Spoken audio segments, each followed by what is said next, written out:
I consider MX3 as my teammate. Kasi maski mag-isa lang ako nagtatrabaho, alam kong kasama ko ang MX3 sa buhay ko. Hello, I'm Gerald Ko, 44 years old. I'm a graphic designer and illustrator.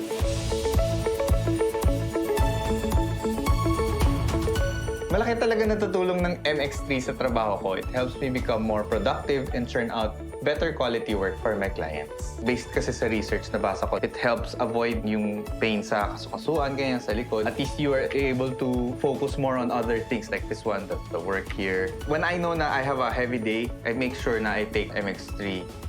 I have 2 kids. I have a boy and a girl. Toddlers pa sila. Swerte ako kasi may nakaset up ako dito na may home office ako na the door is always open for them. I welcome the distraction. Thank you, MX3, kasi ang laki ng tulong na nagagawa niyo sa akin. So, nung malaman ko na ang MX3 pala, gawa siya doon sa balat ng mangosteen, edi laking tuwa ko. Hindi ko na kailangan pang magpakulo ng mga balat para ma-enjoy yung sustansya nito kasi sobrang sustansya nitong balat na to eh.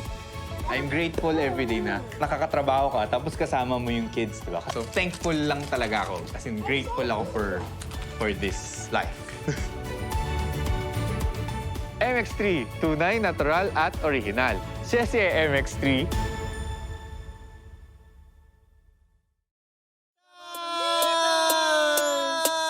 With Tita Cora and Kapitana Sisa. Same, pero iba. We are number 1 on 6.7 Energy FM. Pangga, wag mong sabihing radyo. Sabihin mo. O, diba? Happy Thursday morning sa lahat ng ating mga pangga, sa lahat ng mga nakatutok pa rin at bukas ng kanilang mga radyo sa mga panig ng Metro and Mega Manila. Isang magandang umaga. Ako po si Kapitana Sisa. At ako naman yung Tita Cora. At eto na ang Baklita sa Woo Woo Woo! Siyempre sa lahat pa rin ng ating mga pangga na nakatutok via Facebook Live. Hello Philippines and hello world. Yes. O, diba? Mare, batiin lang din natin ang lahat-lahat ng mga pangga natin ngayon na piniling magstay sa kanilang bahay. Oh, bakit? Dahil lasing kagabi. Tama, diba? Siyempre sa lahat pa rin mo namang nagsaselebrate ng kanilang mga birthday. Happy birthday po sa inyong lahat. Yes. Pero eto, excited na ako, Mare, diba? Oo nga. Kasi nga naman, diba? It's an honor na makasama natin siya. Correct. Dahil napapanood lang natin siya sa television. Pero ngayon, in real life, Gusto mo yun? In Hindi real na lang life, natin siya nakikita sa Facebook. Oo, diba? Na talagang, ay naku, wag na natin patagalin pa. Oo. Ang box office director of all time. Of all time!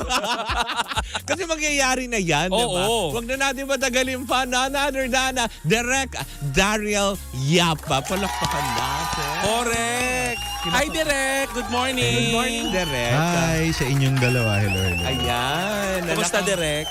Okay lang, puyat. Pero dapat nandito bago mag-11 in the morning. Sino nag-call time sa'yo, Direk? Ako. Si Kapitana. Siyempre pag si Kapitana. Tinatanong niya ako, ano oras ba ako dapat nandyan? Sabi ko, before 11. Sabi niya, at 10:45 nandyan na ako. Pero in fairness, Diba? Direk- Punctual si Direk. Oo, ang aga mo. Diba? Yes, actually, though I sleep late, Oo. maaga din akong gigising talaga. Oh. Morning person ka talaga, Direk. Not exactly. Pag meron lang projects, I see to it na I get involved Oo. every step of the way. Kaya I monitor and monitor. Ay, Just like okay. now, di ba may pelikula? So, Correct ka. Pagka ganyan, Direk, sa shooting nyo din, pag sinabi mong call time is call time. I'm a very punctual person. Hindi ako nalilate. Ay, In talaga ba? fairness, Ng bongga? hindi ako, medyo mahigpit ako sa oras.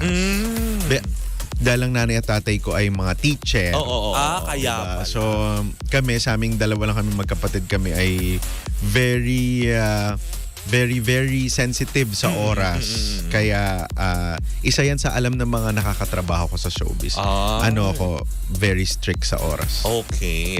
Paano, Direk, kapag halimbawa, nalilate yung actor or actress mo, paano mo sila sinasabihan? So I ask them Oo. sa mic. Oo. Kasi di lang naman sa akin ng perwisyo. Oo. Diba? Sa lahat So ng yeah, I crew. ask them, bakit ka late? Tapos lalapit sa akin, bubulong, bibigay ko yung mic para Para naririnig. magpaliwanag sa lahat. Yes, kasi hindi lang naman ako ang nagagastosan ng oras. Oo. Diba? So, I see to it na ganun. Every Oo. time, in fairness naman, Oo. siguro mga 3 o 4 na artista pa lang. Ang na-late. Oo, medyo merong mga ganun eh. Pero Oh. madalas, Oo. in my pang 16 ko ang soulmate, siguro Oo. mga around siguro sa 16 films na yan, mga halos lahat yan locked in eh. Oh, so walang okay. nalilate Oo. supposedly. Pero pag yung mga hiwa-hiwalay ang oras, Sigurado Oo, meron. meron. Speaking of ano naman, Direk, Soulmate. bago tayo tumungo sa mga controversials. Oo nga, Direk. Alam mo, Ano yan? Direk, parang ikaw yata yung pinaka-controversial na Oo. director sa lahat. Parang feeling ko din. Parang, bisa nga parang ano ba to? Artista ba ako? Bakit ganito yung mga intriga? Kaya, Direk, may instances pa na mas sikat ka na kaysa doon sa Oo, sa main talaga character ba? Sa mo. main cast Talaga mo, ba? diba?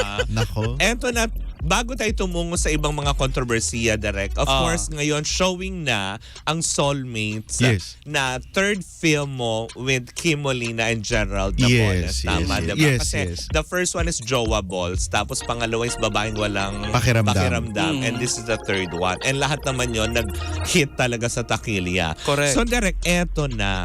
Tanong ko lang, sa lahat po ba, out of 16, dahil nabanggit mo naman na, diba? Out of 16, is this the first time na nag-shoot ka outside the country? No, this is actually the second. Oh, I've shot Martyr or Murder in Morocco. Wow, ang bongga nun, ah. Yeah. In Morocco, when the character of Amy Marcos, played by Christine Reyes, Oo.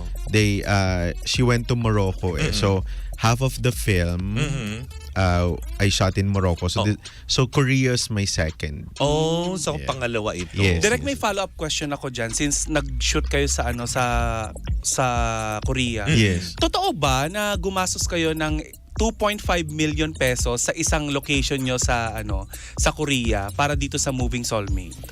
I don't know the exact pricing, but the locations there are really insane. Talagang hindi makatarunga. Ang kakapal ng mukha.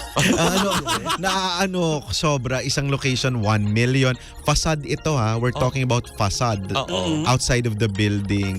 Kapag pinasok mo yung loob, maybe Iba-ibang because, presyo. in fairness to the Korean film industry, Oo. they protect the audience's imagination. Oh, okay. So the reason why it's mahal, Oo. it's because halimbawa yung series na Goblin, Oo. meron siyang shot, may sikat doon na tunnel scene, di ba yung tunnel? Pinag-shootan niyo. Hanggang nasa Netflix o nasa ibang mga streaming platform yung Goblin na yun. Oo. That tunnel is protected. So hindi Meaning, you pwede. can't shoot there. Oh. Because masisira yung imagination nung mga tao. mga tao na ay sa Goblin to, 'di ba? Parang ay sa ano to, 'di ba? So hindi pwedeng maulit. But if you insist, you pay a certain bond. Okay. If you really want that. Oo. Eh Kaya kami, na mas mahal. bongga. Yun nga 2.5 na yan. I guess that's Dongdae Moon. Oo. Sorry kung mali. Oo. Para siyang mall or Oo. business center. It's super sikat yung architecture. Ito ba nun. yung naglalakad sila Gerald tsaka si Miss Alma Moreno, Direk? No, ano yun? Mahal din doon. Talaga? Yung mahalang unang location. shot, oo. In fairness, mahalang location sa Korea. So in short, kada kibot may bayad talaga. Meron. So ibig sabihin, Mare, hindi lang 2.5, mali yung Mali. informante Mali ang natin. informante natin. O, kasi 1 million yung Oo, labas pa lang. I guess. Ilan na locations namin? 1, 2, 3, 4, 6 locations eh. I guess So iba-iba ang price. mga Depende 5 pa. pataas yan. Oh my God. Mahal talaga. So speaking of mahal, approximately, Derek, magkano ang nagastos ng buong Soulmates? Though alam ko yung talent fee ng Oo. mga artista. I'm not Hindi, allowed as to a whole divulge. na lang.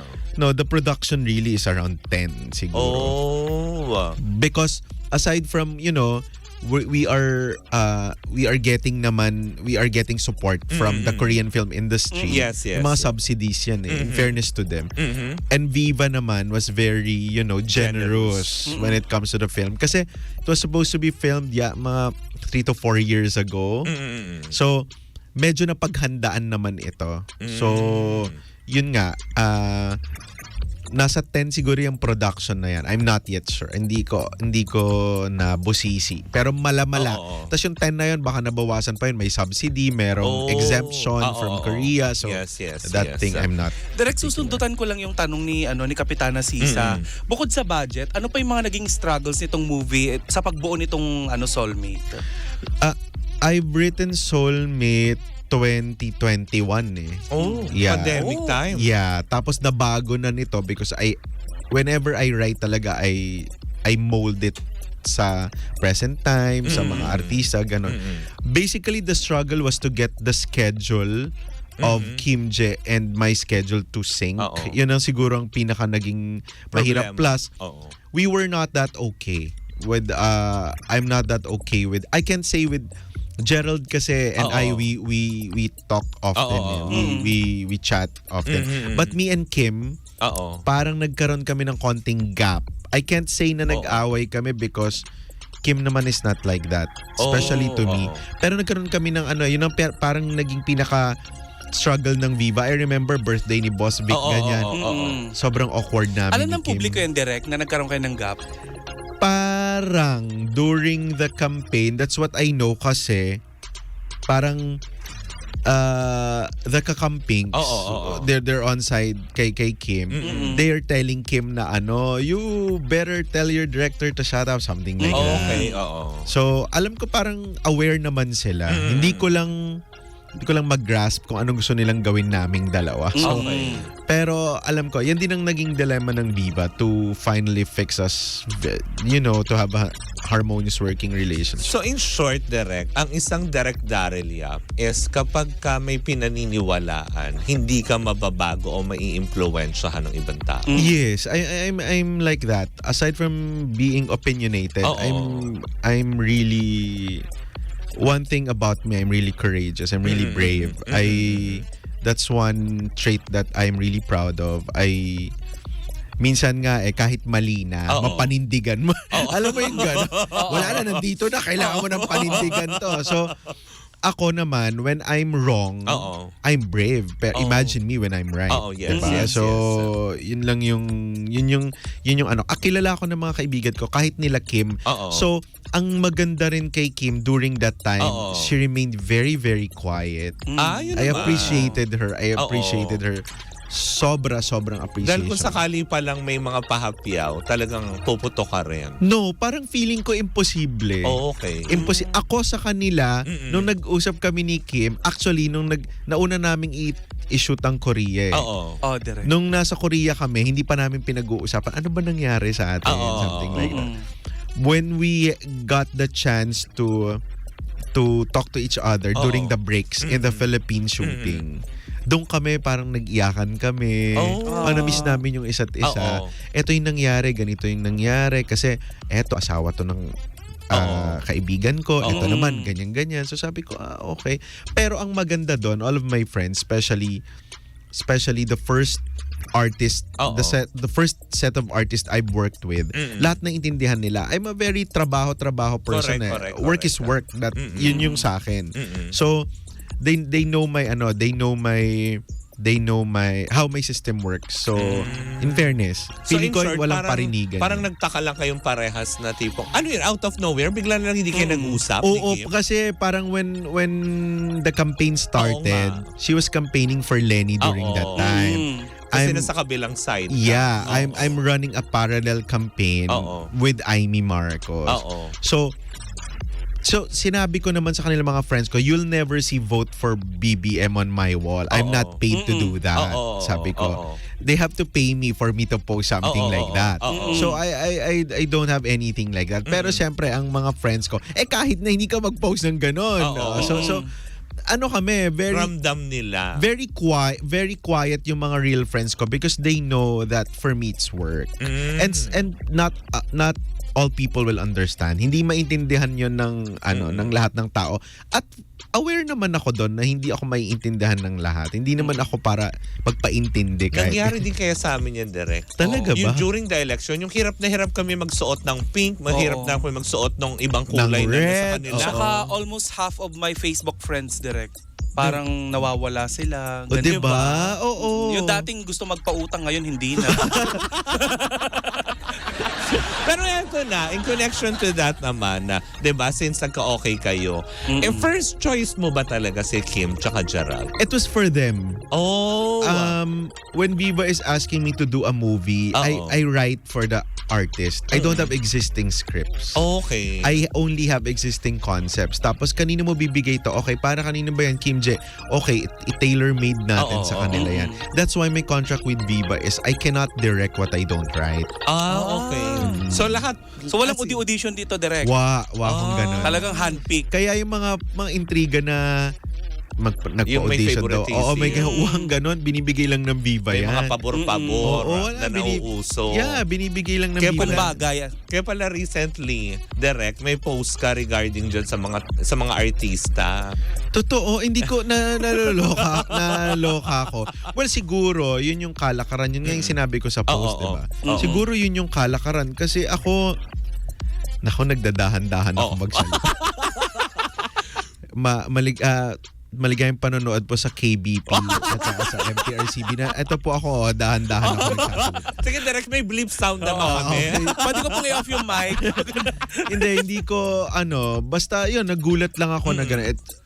Punong-puno ng parang Pang-i-etchos, direct. Hindi, ganun ba? pakiramdam ko pag badinggang director, Oo. parang ine-expect nila sa'yo. Na ito yung gagawin mo. Para in magkaroon ka na. projects nila. Oo, parang Have you ever experienced? a lot. Talaga? Alam mo, working with Viva, Oo. you know, aside from mainstream artist na Oo. yun ang nararamdaman mo. Oo. Ako na-off pa nga, hindi ako pa virgin. Oo. Pero naiilang ako sa ganun. Paano, direct? Paano kayo na-approach sa mga Nagchat-chat or minsan kinukuha yung number. Tapos mararamdaman mo naman kapag gathering. Doon na papunta. The reason why I don't attend Oo. so much gatherings, like kahit mga anniversary Oo. or iniimbitahan ako, hindi talaga ako pala attend.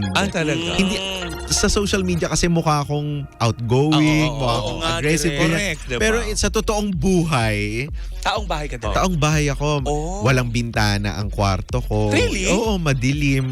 Gusto ko talaga tahimik. Ang ingay kasi ng buhay ko sa labas. So parang naririndi ako, kaya nahimik ako. So Oo. pag nakaka-receive ako ng ganyan, sobrang off talaga ako. Parang hindi, parang pag nakikita ko yung artista, yun na yung naiisip. Hindi naman dahil hindi Oo. attractive Oo. o ano. Pero parang feeling ko, dahil nga marami akong bashers, Oo. sobrang ingat ko. Oo. Alam mo yun, May sige. magkamali ka lang ng Oo, contest, diba? screenshot. Alokin nyo ako nang wala ako sa showbiz Oo, kung hindi oo, kayo, oo. diba? Inisa-isa ko. Maubos. So sabi ko, so natatakot ako. May fear ng ganun. So I'm very, vigilant at the same time, very sensitive when it comes to conversations that can Oo. easily be screenshot. Oo. Yung mga ganun. Inisip ko, ano kayong gusto nito? Ba't nagme-message ng ganito? Lalo pa, diba? Ano mga usually message, direct? May direct to the point. Yeah, merong direct, uminom ka ba ganyan? Oo. Ako talaga hindi ako umiinom. So, Kape nga ayaw mo, inalo oo, kita eh. kaya hindi ako masyadong ganon. So, Oo. may ganyan din, yung kape, Oo. yung ganon. Tapos, magsasabi na, he lives alone. Yung mga ganon, yung may mga mga ganon. ganong oo. kemeru. Ako pwede nyo ko i-chat. Open mo ang baklitas, Oo. ayaw ni direct kami Oo. po. Pwede kami sumalo. No, nakakalo. Eto, direct, bago tayo mag-commercial break, lalatagan muna kita ng hanging question. Okay, wow. Totoo bang ikaw ay nagpaplano or may nilulutong project para kay Alex Gonzaga? Mamaya mo yung sasagutin, direct, ha? Sa ating pagbabalik kasi mag-commercial break muna tayo. Sa ating pagbabalik, isang ibang mga maanghang pang mga katanungan na nakabinbin na. Gano'n ka anghang, Mare? Habinbin Senado. Oh my God! Direct, hindi ako lumaki sa farm. Ating bibitinin. Yun. Oo. Diba? Nakakatakot magbitaw ng mga salita. Director yung Lalo na kanan kapag natin. nagaganon sa politika, Correct. Mare. Diba? Mamaya yan. Sama-sama natin pakatutukan kayo dun sa mga nakatutok sa ating Facebook Live. Nako, i-post yung mga katanungan at susubukan natin yan iparating kay Direk Daryl Yapa. Yes. Nang walang patumangging sasagutin niya yan punto per punto. Correct. Nang saging AM. Wow! Well, anyways, mga bangga, may part 2 tayo. Magbe-break lang po muli kami. Syempre, we are still same pero iba. Tuloy-tuloy pa rin po muna ating tugtugan. Syempre, dito po lamang yan sa number 106.7 Energy FM. Pangga, wag mong sabihing radyo. Sabihin mo!